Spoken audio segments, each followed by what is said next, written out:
Ok, pues buenas tardes, bienvenida de nuevo a esta sesión de diplomado sobre psicopatología infantil. Hay que recordar que estamos revisando todavía los trastornos de inicio en la infancia y adolescencia, que ciertamente pues son muchos, ¿no? Esta será la última sesión de este tema, ya en la próxima sesión ya hablaremos de otro diferente. Bueno, estábamos revisando la semana pasada pues el trastorno por déficit de atención e hiperactividad, que es clásicamente pues un motivo de consulta muy recurrente en lo que es, como decía, en la consulta clínica, en la consulta psicopedagógica y orientación educativa. Bueno, vamos a analizar los tres principales síntomas del TDAH en comparación con otros trastornos, sobre todo por ejemplo los de la etapa adulta. El TDAH es de los más sencillos en cuanto a que nada más son tres los síntomas característicos de esta patología. La primera tiene que ver con la hiperactividad, también conocida como actividad motora excesiva. Como nos dice la información, esta hiperactividad se va a ver reflejada, por ejemplo, en el movimiento que tiene el niño, incluso en momentos donde no es oportuno moverse. Por ejemplo, un consultorio, una sala de espera, salón de clases, el templo o algún tipo de servicio religioso. Sobre todo en aquellos contextos donde el niño tenga que estar quieto, pareciera que es hasta incluso casi adrede que el niño pues ciertamente experimenta los síntomas de hiperactividad.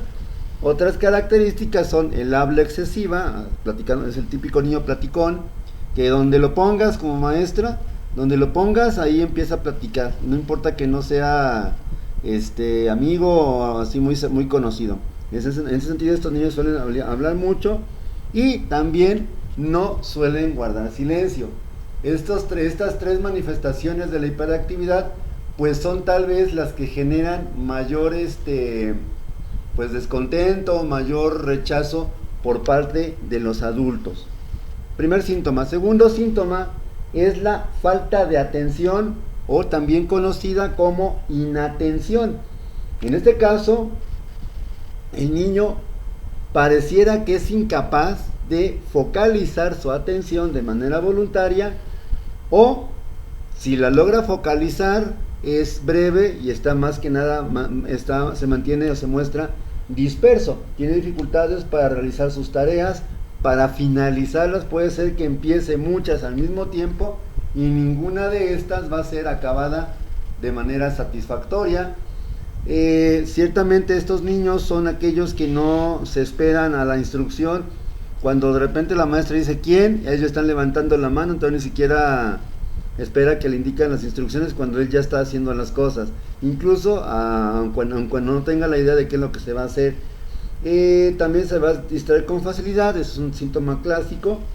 No termina las cosas que empiezan. Como comentábamos, estos niños pueden empezar muchas cosas al mismo tiempo y prácticamente ninguna va a ser llegada a buen término.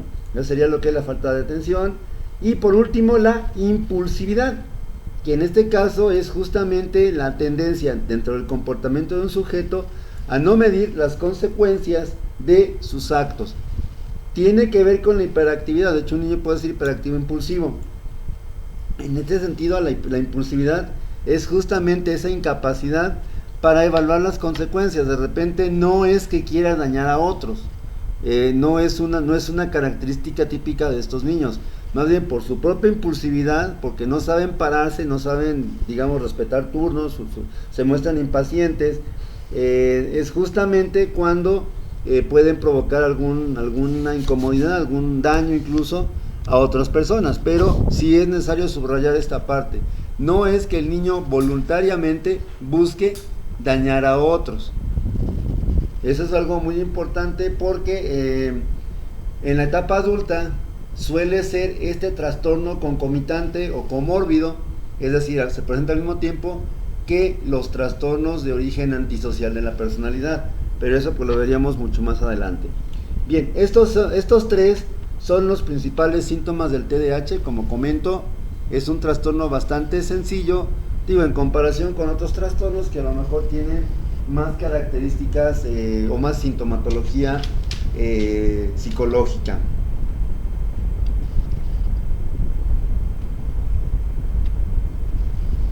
Bueno, como dice aquí la información, a nivel estadístico lo van a presentar entre el 2 y el 5% de la población mundial. Esto es un número bastante considerable, considerando pues que somos muchos millones de personas en el mundo, y el 2 y el 5% de nosotros, de la humanidad, presenta ese trastorno. En cuanto a la etiología, como se comenta pues en la imagen, 76% de los casos tiene una causa genética. Ahora, aquí hay que hacer una distinción muy importante. Cuando decimos que un trastorno tiene una causa genética, ciertamente se puede encontrar o se puede rastrear su origen en el historial de la persona, es decir, tal vez la familia de uno de los dos padres, o el padre o la madre tuvieron hiperactividad, o si no, en algún miembro de la familia paterno-materna se presentó, se manifestó esta característica. El detalle está que lamentablemente es una patología que no se sospecha el origen orgánico, pero aún no se puede encontrar justamente la causa, la razón última que propicie la aparición del trastorno. En cuanto a la edad de inicio, se puede manifestar antes de los 7 años, ¿sí? Esto en cuanto a la edad, es decir, no se puede diagnosticar un paciente con TDAH si no ha cumplido los 7 años. Eso es muy importante reafirmar, porque lamentablemente es muy frecuente oír en círculos, por ejemplo, docentes, con los maestros, con los compañeros asesores o docentes o profesionistas que ejercen la docencia, que fulanito de tal es hiperactivo. El detalle está que fulanito de tal es un niño de preescolar que tiene 4 años de edad. Todo niño de preescolar a los 4 años de edad va a tener no uno, no dos, sino los 3 síntomas posiblemente combinados. Y no por ello quiere decir que ya sea un paciente que tenga TDAH. Posiblemente tenga los rasgos, pero para poder dar un diagnóstico formal, tiene que ser después de los 7 años de edad. El detalle está que con esta información que estamos proyectando en este momento, pues nos dice que lamentablemente ese trastorno puede manifestarse en la adolescencia o también en la etapa adulta. Es más, hay adultos que tuvieron de niños TDAH y de adultos todavía tienen o mantienen con dificultades para concentrarse, para terminar las tareas. Lógicamente en la parte de la impulsividad ya se ve un poco más relajada, porque finalmente la misma edad los obliga a incorporarse al sector social de una manera más eficiente, y justamente para ello logran establecer otro tipo de conductas alternativas. Pero lamentablemente estos niños ya adultos o ya adolescentes sí van a seguir con sus características, por lo menos de hiperactividad y de inatención, siendo la inatención la más frecuente. Este trastorno va a ser mucho más frecuente en el caso de los niños que en las niñas. Justamente esta situación también haría pensar o haría indicar una posible causa etiológica, ¿sí? Sin embargo, ciertamente también hay niñas con problemas de TDAH, pero en la modalidad de inatención, no tanto en la modalidad de hiperactividad o impulsividad. Pareciera que el niño varón, es mucho más propenso a desarrollar las dos modalidades de hiperactivo e impulsivo. También pueden presentar las 3 combinaciones, que sería el TDAH mixto, y en el caso de la niña solamente el tipo o el subtipo de inatento. Para el tratamiento, para el abordaje del tratamiento, pues lógicamente la indicación más adecuada va a ser no abordarlo desde una perspectiva puramente médica, que sería el tratamiento farmacológico. Al respecto podemos decir que, está de moda el medicamento Ritalin, que es justamente un tratamiento farmacológico que inhibe los síntomas psicológicos, los síntomas de hiperactividad e impulsividad en los niños, pero prácticamente pasa a perjudicar también la poca o nula atención que tenía el niño, pues pasa a nulificarla, pasa a anularla. Y de repente, pues aquí tendríamos que evaluar qué tan conveniente es que el niño quede así, como un vegetalito, y no pueda a lo mejor beneficiarse de una educación un poco más provechosa que cuando tenía los síntomas activos. El problema también va a ser que cuando se termine el medicamento o no lo consume por cierto tiempo, todos los síntomas tienden a aparecerse y muchas veces más acentuados. Por lo tanto, se recomienda la combinación de los tres tipos de tratamiento, es decir, el farmacológico a través del medicamento, la terapia psicológica para justamente empezar a moderar la conducta a través de un programa que tienda a justamente enseñar al niño a mantener la atención. Yo creo recordar que hacia unos 20 años, tal vez un poco más, en España surge un programa que se llama PIAR, P-I-A-A-R, programa intensivo para aumentar la atención y la reflexividad, por sus siglas en España, en castellano.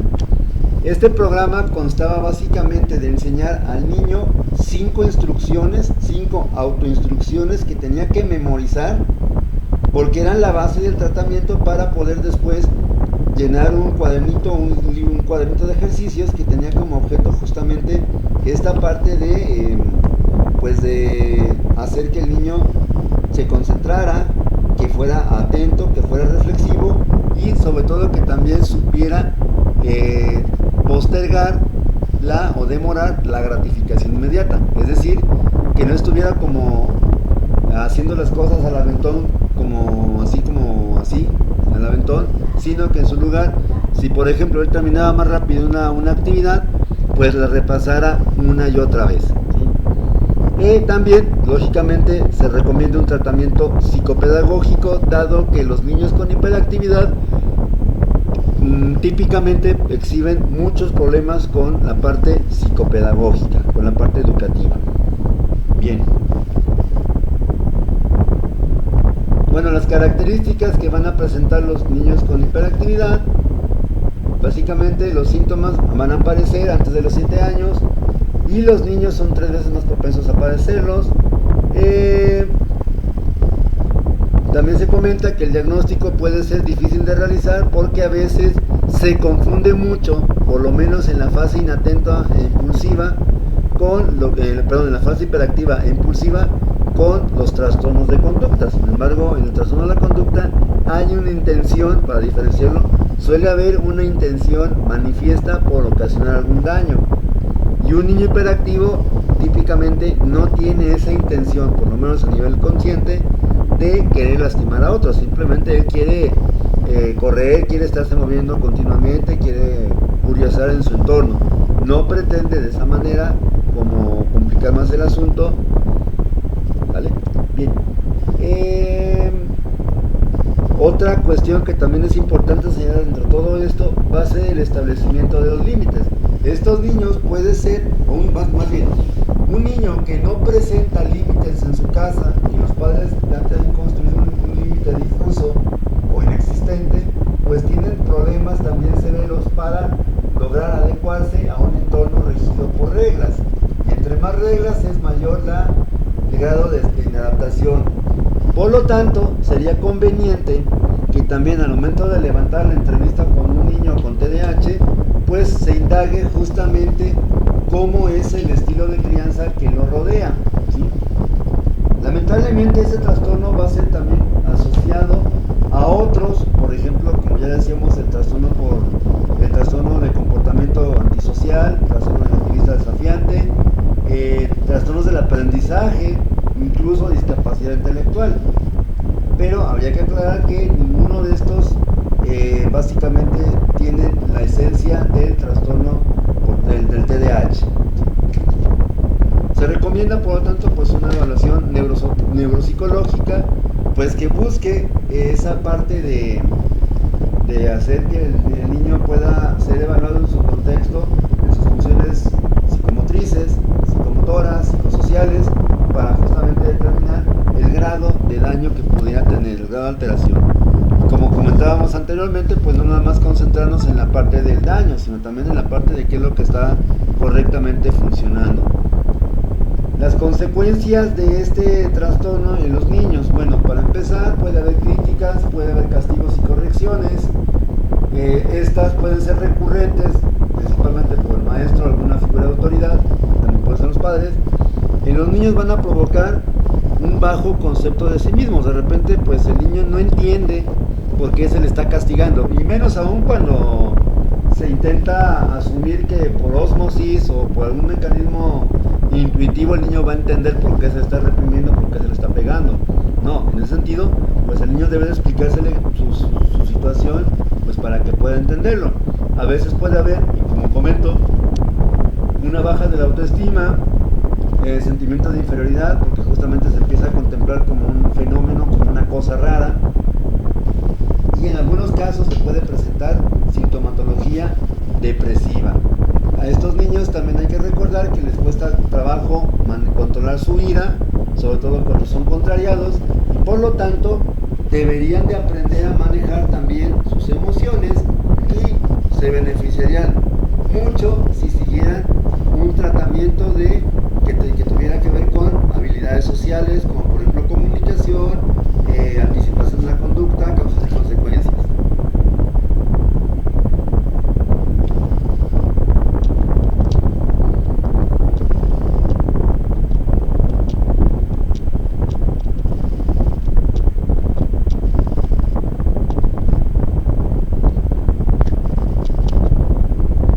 Ok, antes de continuar tendríamos que revisar cuál es el desarrollo evolutivo de la atención, porque justamente una característica del TDAH es esa falta de atención.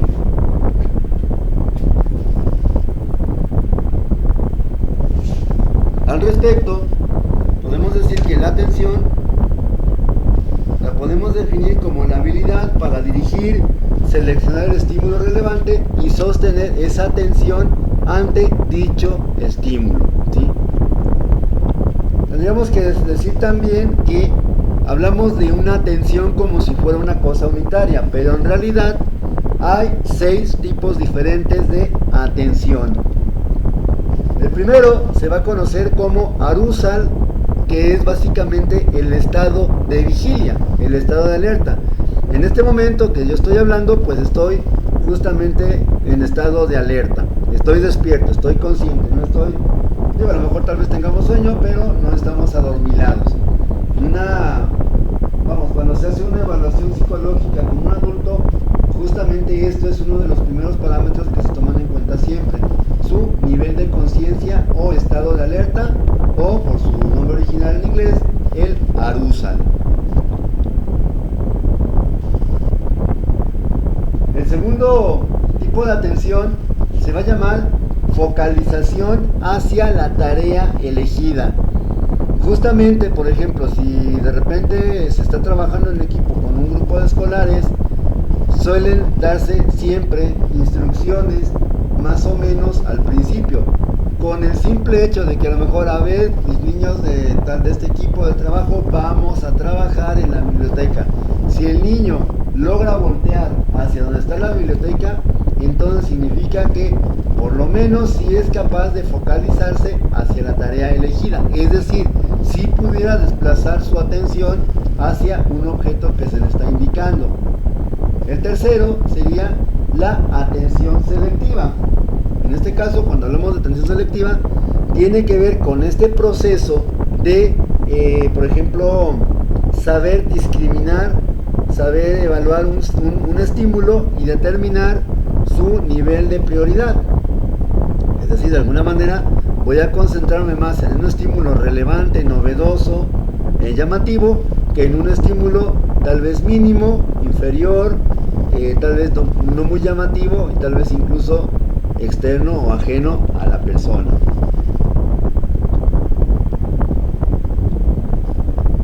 Continuando con los tipos de atención, tenemos la atención dividida.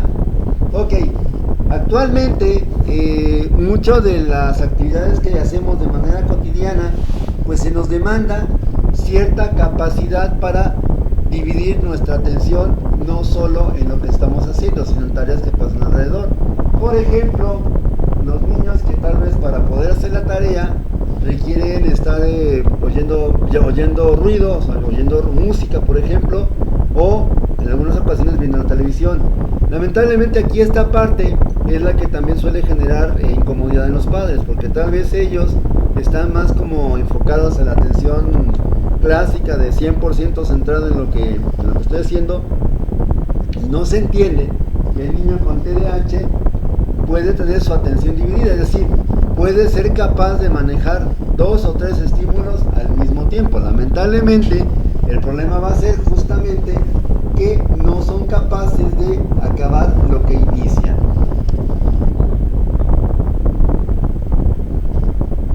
Tenemos otro que es el grado de amplitud de la atención, o sea, qué tanto la atención se va a poder, digamos, durar, si fuera el término correcto, o sea, o qué tanto se puede ampliar esa atención por un tiempo determinado.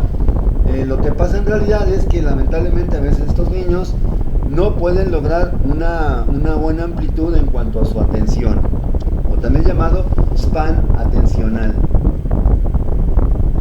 Y justamente el problema con esto va a ser el subtipo número 6 de atención, que es la atención sostenida sobre un solo estímulo con una amplitud más o menos larga o extensa. Berkeley nos dice en 2006 que los niños con TDAH tienen dificultad solamente en el sexto tipo de atención.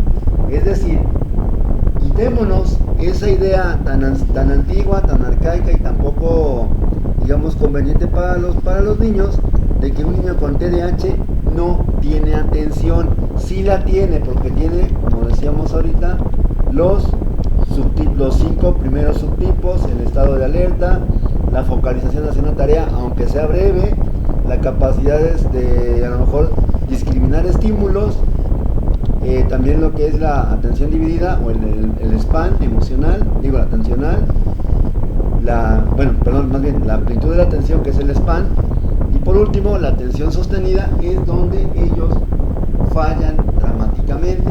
Esta es la opinión, como decíamos, de Berkeley 2006.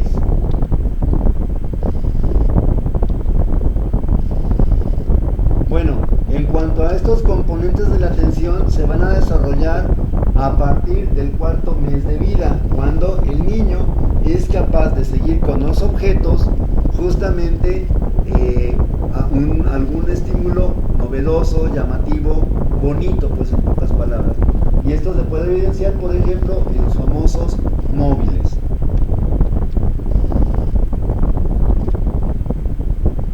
Ahora, también conforme pasa el tiempo, este bebé que ya fue capaz de enfocar su atención a un objeto que le gusta, lo cual implicaría seleccionar o discriminar ese objeto entre una amplia gama de objetos, este nivel de distractibilidad o de distraibilidad tiende a reducirse a los 6 meses de edad. Es decir, pareciera que los niños con déficit de atención justamente tienen un problema con esto.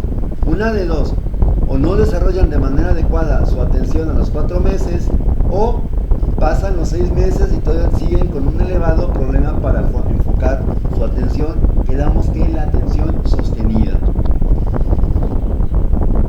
Bueno, como ya se había comentado, pues los niños se van a distraer más fácilmente en la fase de mantener la atención por largo tiempo, y se van a distraer menos en la fase de focalización de la atención. Es decir, cuando ven un objeto novedoso, y este objeto novedoso tiene la capacidad de estimularlos correctamente, pues este niño va a tener menos tendencia a la distracción.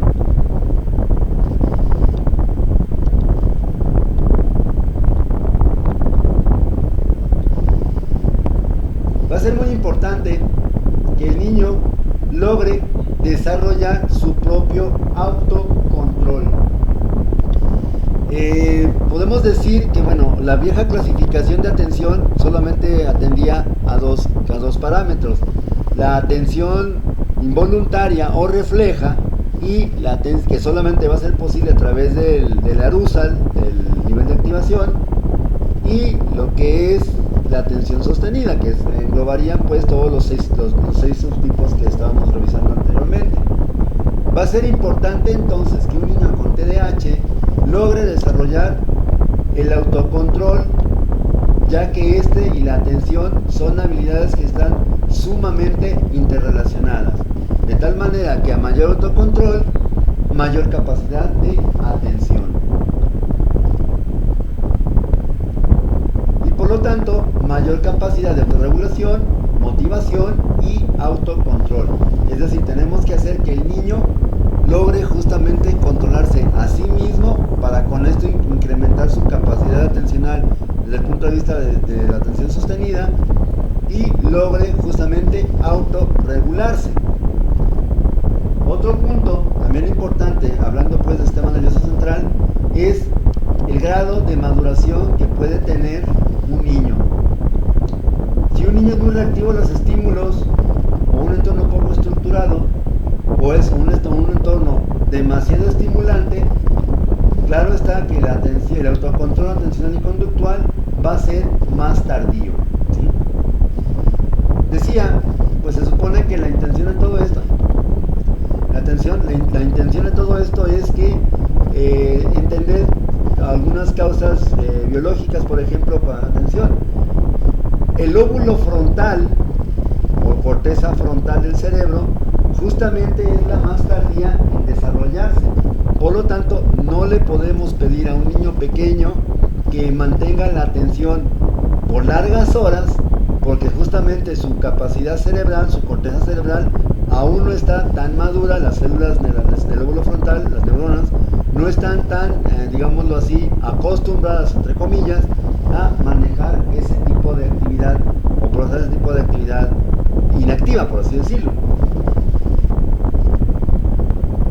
Por lo tanto, esto nos llevaría a la conclusión de que es imposible diagnosticar TDAH, trastorno por déficit de atención e hiperactividad, en niños en edad preescolar. Solamente se le va a poder dar un diagnóstico a un niño con TDAH una vez que llegó a la etapa escolar, generalmente entre los 6 y los 8 años, porque obviamente la corteza frontal ya maduró y el niño ya es más capaz de generar su propia autorregulación y autocontrol. Ok, tenemos a continuación brevemente algo que se llama modelo de alteración de las funciones ejecutivas en el TDAH. Estas funciones ejecutivas, que tienen que ver con el lóbulo frontal, son las encargadas de gobernar la conducta del niño. Implican necesariamente la capacidad de poner atención a un estímulo relevante, obviamente ignorando o pasando por alto los estímulos que no lo son, la organización de una conducta, lo cual nos va a llevar justamente a una situación de planificar, y planificamos en función de nuestras propias prioridades. Es decir, para el niño, por ejemplo, entre jugar en el patio, correr, usar su juguete que llevó al kinder, o al kinder, porque la escuela ya no lo permiten tanto, de hecho no se permite, justamente va a ser más importante, es decir, va a ser más prioritario jugar, que a lo mejor atender a una aburrida clase de, no sé, matemáticas, español, etcétera, etcétera. Aquí tenemos que ver justamente esta parte de que el docente también tiene que tener la habilidad, la capacidad de poder diseñar actividades que sean, pues ahora sí, como atractivas, que sean llamativas para estos niños, porque justamente su problema es que no pueden concentrarse en esa situación, y por lo tanto pues el docente tendría que tener esa habilidad, insisto, para poder diseñar actividades que sean llamativas, que sean atractivas para el niño, que logren desviar su atención y obviamente logre el niño postergar la gratificación de una prioridad que para él en ese momento es muy importante. Por ejemplo, como decía, jugar en el patio, ver la televisión o ver un juguete novedoso que a lo mejor le llamó la atención. Se va a destacar entonces en este modelo, pues lógicamente, la capacidad de concentración, que significa básicamente poder centrarse en un estímulo por X periodo de tiempo, y también, de la misma manera, lograr establecer objetivos a corto, mediano y largo plazo. Todo esto que estamos comentando ahorita, pues finalmente lo vamos a llevar a cabo, o el niño lo puede llevar a cabo, más bien dicho, solamente en la etapa escolar, no en preescolares. Ciertamente, como comentaba hace un momento, desde el niño que está en preescolar se pueden apreciar ciertos rasgos que nos van a hablar de hiperactividad, y tal vez por eso es que se antoja muy fácil pues hacer un diagnóstico completamente erróneo. Pero es necesario subrayar que finalmente, insisto, y eso aunque lo he repetido muchas veces, pues sí necesita ser entendido así, no se puede diagnosticar un trastorno TDAH antes de la etapa escolar.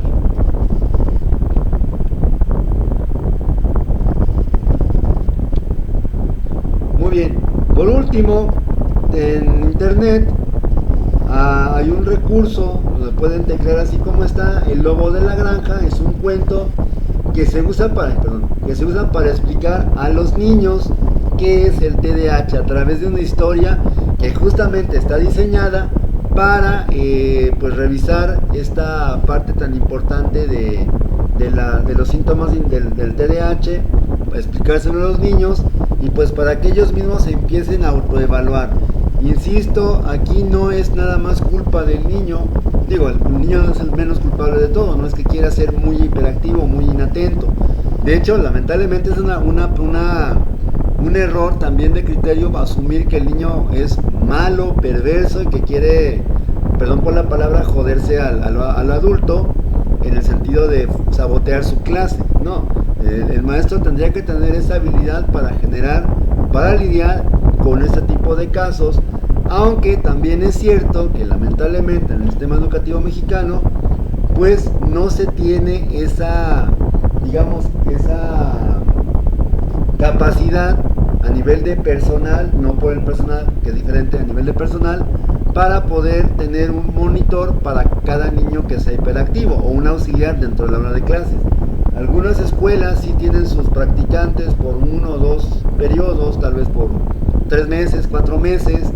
Típicamente pues la practicante tiene que obviamente terminar su materia y regresa a la escuela de donde está estudiando, y pues a veces esos 3 meses son muy bien recibidos por parte de los maestros como una forma, como un apoyo que van a tener extra, justamente para poder dedicar más tiempo a niños, por ejemplo, que tienen esta situación de TDAH o alguna otra patología, problemas de aprendizaje, autismo, psicomotores, etcétera. En el enlace, cuando ponga el video, voy a colocar también en dónde está ubicado el cuento.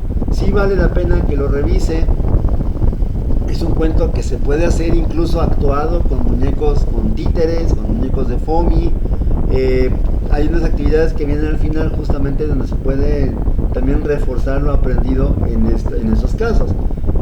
El cuento en sí mismo pues no es el que va a surtir el efecto, sino la forma en que se cuente el cuento. Esto implica necesariamente que el adulto, el maestro, el grupo, pues tiene que tener también habilidades que le permitan llamar la atención de los niños. A veces, lamentablemente, se coloca a docentes pues ya de edad avanzada, o bueno, ya maduros, no tan jóvenes pues, en grupos de primero, donde estos grupos de primero, de primaria, pues todavía traen mucho del kinder, todavía están como en esa transición de poder adaptarse al cambio de ambiente escolar, y todavía traen esa energía al 100%.